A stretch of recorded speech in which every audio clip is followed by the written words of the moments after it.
Now, as to how long it takes you to get up and running, we aim at $60 an hour. And obviously what Nicole was saying before was she was making more than that fairly quickly, but then she's above average. That's why she's a franchisor. We aim at $60 an hour, but don't expect to do that in the beginning. I mean, I would say a reasonable goal for somebody starting off is $1,500 per week. Okay. And most pay for work guarantees. What do you give your? Our pay for work actually is 1,100. So it's quite low. Yeah, it is quite low. But having said that, I know that most of us franchisors are having people start out and they're hitting just around that $1,500 mark in their first weeks.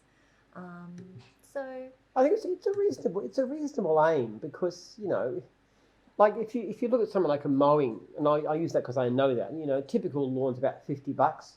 So to make $1,500 a week, you'd have to mow 30 lawns a week. Now that doesn't include the extras and stuff. Yeah. Well, it would take me as an experienced contractor maybe 35 minutes to mow a lawn. You've got to travel a bit, but if you can't do one in an hour, so you're talking 30 hours, it's not difficult to make that kind of money. I mean, I used to do, say, 12 lawns a day, and then I'd go home and do all the paperwork and the admin and everything else. So it was, I'd say you ought to be aiming to make $1,500 per week.